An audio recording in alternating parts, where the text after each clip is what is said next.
Live 10 at 10. $300 million and a growing estate. In the wake of Prince's death, we find out there's no will. Good evening, everyone, and thanks for joining us tonight. Record sales are soaring after the celebrity's death. Who gets what? That's a decision that'll be made in court. His only full sibling, a sister, filed court documents today in probate court. An estate that size is rare, but complications surrounding no will are not. Valley News Team's Krista Bame spoke with an attorney to explain the sensitive subject and the significance of having a will. From your home to your car, even what's inside your purse, items that can be placed in your will. And some want it all laid out online so everybody knows what's going to happen in the event of death. Jessica Foss is an estate planning attorney. If you don't have that will and you have minor children, then that decision is left up to the courts. And maybe the families get along and that'll be an easy decision, but it might not be. The minimum cost for a will is in the hundreds and varies depending upon its complexity. For those who can't afford it, there is an alternative, the do-it-yourself route.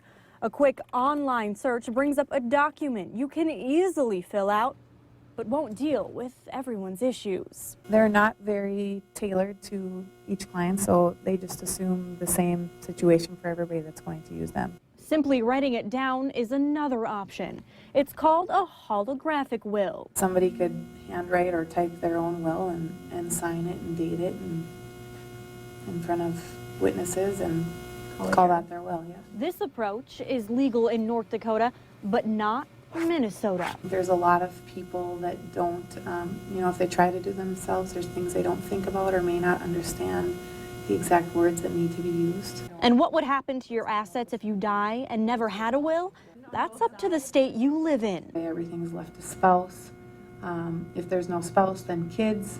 If no kids, then usually to parents. And if no parents, then siblings. No siblings, then to nieces and nephews. But defining family can get tricky, which is why it's best you decide what's going to happen when you're gone. In Fargo, Krista Bame, Valley News Live. There are firms that offer pro bono work if you make a certain amount of income. In North Dakota, you can check with an organization called Legal Services of North Dakota to see if you apply for their pro bono services. The woman accused of killing a one-year-old pleaded not guilty in a tribal court today. Janelle Red Dog pleaded not guilty for the murder of Kensley Olson of Poplar, Montana. It was a disappearance that triggered an Amber Alert in North Dakota. If Red Dog is found guilty, she could get 3 years in prison and a fine. Testimony at a probable cause hearing today indicated that Red Dog confessed to punching Olson 3 times, which led to the one-year-old's death. Red Dog also confessed to putting the child in a bag and placing the bag in a dumpster. She is being held without bond. Federal charges are also expected to be filed. North Dakota House Majority Leader Al Carlson's call to sue the federal government over the divisive issue of refugee resettlement in North Dakota is picking up steam from some of his constituents. Representative Roscoe Strahl out of Minot released a statement to Valley News Live saying he hopes a lawsuit against the federal government becomes reality during the next legislative session. However, an MSUM political science professor says the federal government has control over how many refugees our country can take, and states suing won't change that. These lawsuits are another round of we'll spend some money to make our point and we'll probably lose. A majority of people living in Cass and Clay counties do not support continued resettlement of refugees to the area, according to a Valley News Live poll conducted in October. Nearly 4,000 South Fargo residents were in the dark tonight for several hours. Crews were sent to the area of University Drive and First Avenue South. That's where electrical wires were reportedly on the ground, and to 9th Street and 12th Avenue South for an electrical pole fire. A lack of funding is leading to cuts at developmental activity centers across Minnesota, in some cases leaving them on the verge of being shut down, leaving people with disabilities without jobs. The Best Life Alliance, a nonpartisan coalition of Minnesotans, is trying to get lawmakers in St. Paul to provide the needed dollars. Valley News Team's Giovanna Simic traveled to Ada, Minnesota, where people are worried. A lot of people are like, oh, wow, you're disabled, you shouldn't be working here. And it's like, I'm working here. no matter what you say about me, because I can do this job no matter what. Kelly Maraska says her disabilities won't keep her from being employed.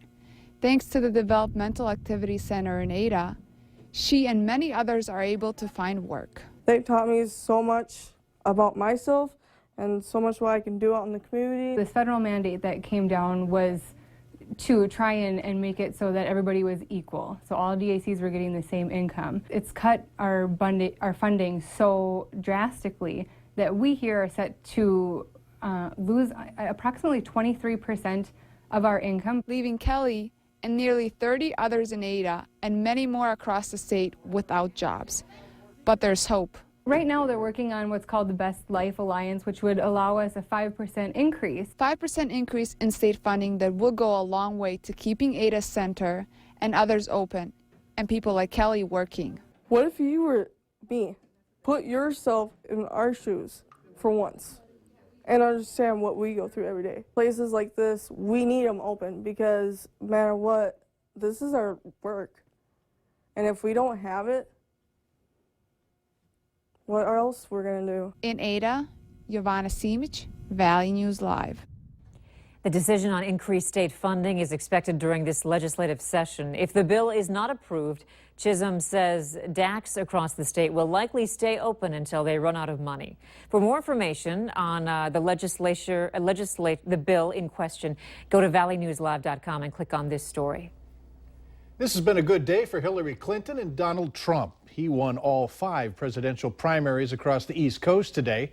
He added delegates in Delaware, Maryland, Connecticut, Rhode Island, and Pennsylvania. Ted Cruz and John Kasich barely acknowledged the contest today and instead have focused their energy on contests in May and June. With her 3 victories today, Hillary Clinton now has 88% of the delegates she needs to become the first woman nominated by a major party.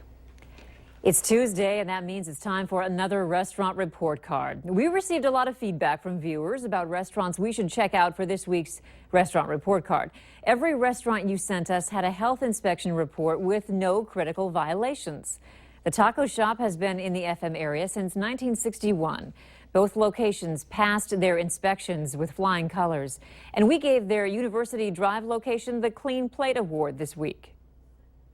Just having it clean for people, I mean, that's a big deal to know where you're going is clean and everything's sanitized right.